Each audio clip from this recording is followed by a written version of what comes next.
Hello students, welcome to the bmsclasses.com। आज का ये दर्शन शास्त्र का हमारा पार्ट 2 है और इसके पार्ट 1 के बारे में हम पहले डिस्कस कर चुके हैं। तो इसके पार्ट 1 में हमने पढ़ा था दर्शन शास्त्र क्या है। ठीक है, दर्शन शास्त्र की, दर्शन शब्द की व्याख्या, दर्शन कितने प्रकार के होते हैं, वे सब चीज़ें इसमें पढ़ी थी हमने। तो अभी हम इसके पार्ट 2 में हम पढ़ने जा रहे हैं डिटेल में जितने भी दर्शन होते हैं उनकी डिटेल स्टडी हम करने वाले हैं। तो ये वीडियो आपकी डिमांड पर ही बनाई गई है, तो इसे ज़्यादा से ज़्यादा लाइक करें, शेयर करें। तो चलिए वीडियो को शुरू करते हैं। आस्तिक दर्शन और नास्तिक दर्शन, तो दर्शन दो प्रकार के होते हैं। दर्शन को हमने कंपेयर किया था फिलोसफी से, और फिलोसफी को हम दो भागों में बांटा। फिलोसफी यानी दर्शन शास्त्र, और दर्शन शास्त्र को दो भागों में बांटा गया था कि कुछ लोग ऐसे थे जो आस्तिक थे, कुछ लोग ऐसे थे जो नास्तिक थे। तो उन्होंने अपनी बातों को आस्तिक दर्शन में लिखा, और जो नास्तिक थे उन्होंने नास्तिक दर्शन में लिखा। अब आस्तिक दर्शन में भी बहुत सारी कैटेगरीज आ रही थी, नास्तिक में भी कैटेगरीज आ रही थी, तो सबने अलग अलग अपने शास्त्र लिखे। तो कुछ इस तरह से थे: न्याय दर्शन, वैशेषिक दर्शन, सांख्य, योग, मीमांसा, वेदांत। ये थे आस्तिक दर्शन। 6 भागों में बटे हुए, विभक्त हुए लोग थे। ठीक है, इन्होंने अपने अपने शास्त्रों की व्याख्या करी। अब आते सबसे पहले न्याय दर्शन को हम देखेंगे कि न्याय दर्शन को आस्तिक दर्शन में सबसे पहले लिखा गया। ये जो लोग थे वो क्या करते, वो उनका कहना क्या था कि भैया वैदिक धर्म को अगर समझना है तो न्याय दर्शन को पढ़ना ही होगा, क्योंकि इसके तर्क इसी में मिलते हैं। यानी वेदों को समझने के लिए, वेदों के स्वरूप को समझने के लिए जिस फैक्ट की आवश्यकता होती है, जिन तर्कों की आवश्यकता होती है, वो न्याय दर्शन के अंदर ही मिलते हैं। नेक्स्ट आते हैं कि न्याय शब्द की परिभाषा का बताया गया है कि न्याय शब्द की परिभाषा अर्थ क्या होता है: प्रतिज्ञा, हेतु, दृष्टांत, उपनयन और निगमन। उपनयन से क्या मतलब होता है कि उपनयन एक संस्कार होता है, जैसे जनेऊ धारण करना।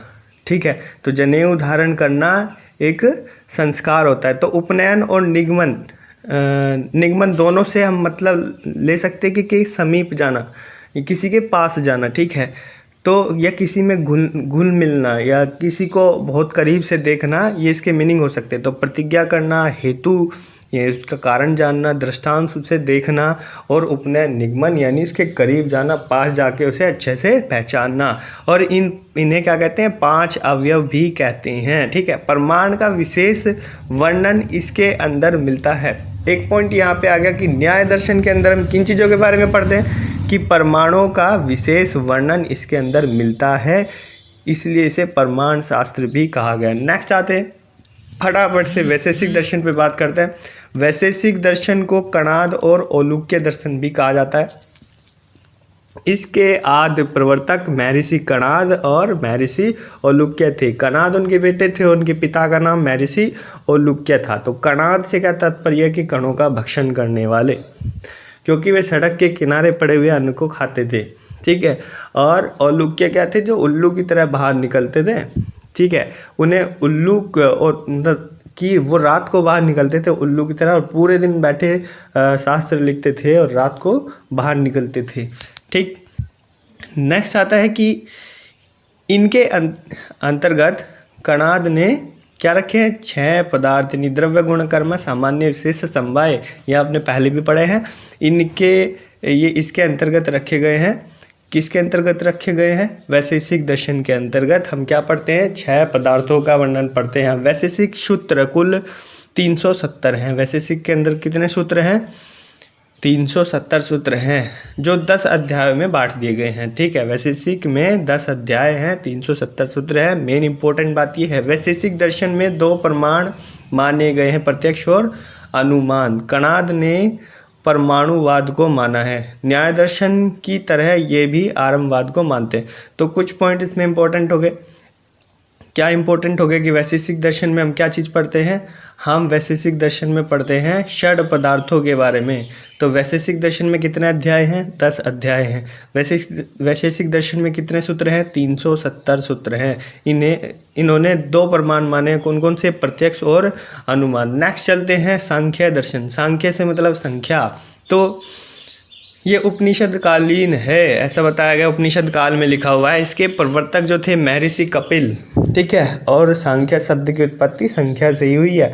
तो इस दर्शन में हम क्या पढ़ते हैं, संख्या के बारे में, यानी 24 तत्वात्मक प्रकृति जो जड़ है, 24 तत्वात्मक प्रकृति, और 25वां हम पढ़ते हैं पुरुष। तो आपने चतुर्विंशति पुरुष के बारे में पढ़ा होगा, वो चीज़ हम इसके अंदर पढ़ते हैं। तो यह ज्ञान हमें मोक्ष की ओर ले जाता है। और सांख्य ने 3 प्रमाण माने, कौन कौन से, प्रत्यक्ष, अनुमान और शब्द।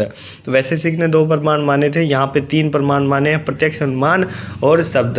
तो ये हो गया सांख्य दर्शन, जिसमें हम संख्या के बारे में पढ़ते हैं, 25 तत्वात्मक पुरुष। और 25 में 25वां कौन सा होगा, क्योंकि चतुर्विंशति के बारे में तो आपने पढ़ा ही है, 25वां होता है पुरुष, ठीक है। पुरुष इसमें जोड़ दिया गया, जो चेतन है, जो आत्मा है, ठीक है। नेक्स्ट आते हैं योग दर्शन। योग दर्शन आप सभी वाकिफ है महर्षि पतंजलि से, तो वे इसके प्रवर्तक थे, उन्होंने ये चीज़ दी हमें योग दर्शन। तो योग के 8 अंग हैं, कौन कौन से इम्पोर्टेंट है, यम, नियम, आसन, प्राणायाम, प्रत्याहार, धारणा, ध्यान और समाधि। और 8 अंगों की साधना से साधक, यानी कि योगी जो इन 8 अंगों को कर रहा है, ठीक है, यम कर रहा, नियम कर रहा, आसन कर रहा, प्राणायाम, प्रत्याहार, धारणा, ध्यान, समाधि, तो 8 सिद्धि। तो योगी की सिद्धियाँ 8 प्रकार की होती हैं, कौन कौन सी, अणिमा, लघिमा, महिमा, प्राप्ति, प्राकाम्य, वसित्व, ईशत्व और यथा काम नाशिता। तो ये 8 होती हैं। 8 सिद्धियाँ इतनी इम्पोर्टेंट नहीं है जितना कि 8 अंग इम्पोर्टेंट है। नेक्स्ट चलते हैं मीमांसा दर्शन के बारे में। तो मीमांसा दर्शन के सूत्रकार कौन थे, महर्षि जैमिनी, ठीक है।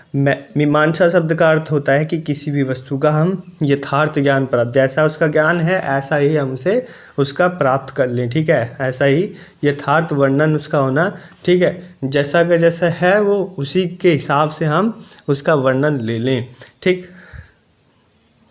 तो वेद 2 प्रकार से 2 भागों में बांटा गया, कर्म कांड है, ज्ञान कांड है। ध्यान से सुनिएगा, क्योंकि मीमांसा दर्शन के अंदर हम कर्म कांड और ज्ञान कांड का ही वर्णन पढ़ते हैं। तो यज्ञादि करना क्या है, कर्म कांड है, ठीक। और जीव जगत तथा ईश्वर के रूप और परस्पर संबंधों का निरूपण करना, ये ज्ञान कांड है, ठीक है। अब आते हैं कि इसके अंदर हम सिर्फ कर्म कांड और ज्ञान कांड के बारे में पढ़ते हैं, ठीक है।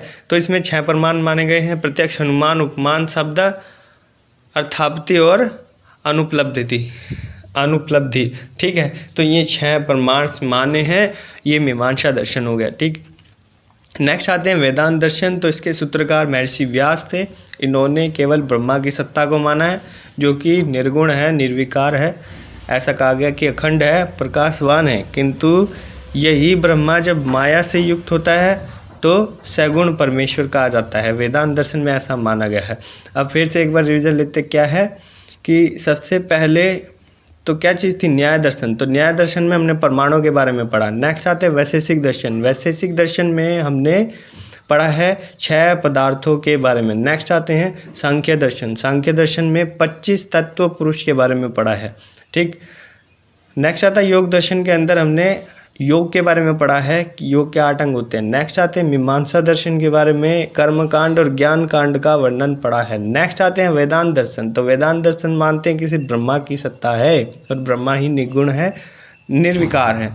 नेक्स्ट आते हैं नास्तिक दर्शन। तो नास्तिक दर्शन में सबसे पहले चार्वाक दर्शन आते हैं। तो चार्वाक इसके प्रवर्तक रहे हैं। चार्वाक ने के अनुसार यही लोक आत्मा का क्रीड़ास्थल है, मतलब कि उन्होंने एक ही जन्म माना है और परलोक कुछ भी नहीं होता। उन्होंने कहा है कि शरीर ही आत्मा है और मृत्यु ही मुक्ति है, और धर्म पुरुषार्थ नहीं है, काम पुरुषार्थ, मतलब काम करो, ऐसा उन्होंने कहा है कि धर्म के चक्कर में मत पड़ो, काम करो। उन्होंने कहा है कि जब तक प्राण है सुख प्राप्ति की ही चिंता करनी चाहिए। चार्वाक केवल प्रत्यक्ष को ही प्रमाण मानते हैं, ठीक है। अभी क्या था, चार्वाक शब्द से मतलब ही होता है खाना, भक्षण करना, किसी चीज़ को खाना, मौज मस्ती करना। चार्वाक शब्द का मतलब ये होता है, ठीक है। तो वो यही कहते थे कि सिर्फ यही यहाँ पे सिर्फ कर्म करो, तो वो कर्मों में बिलीव करते थे। नेक्स्ट आता है जैन दर्शन, क्योंकि ये नास्तिक दर्शन है, तो नास्तिक दर्शन से आप मतलब ये समझ पा रहे होंगे कि क्या है कि ईश्वर की सत्ता को मानते ही नहीं है। तो जैन दर्शन है, तो जैन दर्शन ईश्वर की सत्ता को नहीं मानते, तो ये तीर्थकर को मानते हैं, तीर्थकर, ठीक है।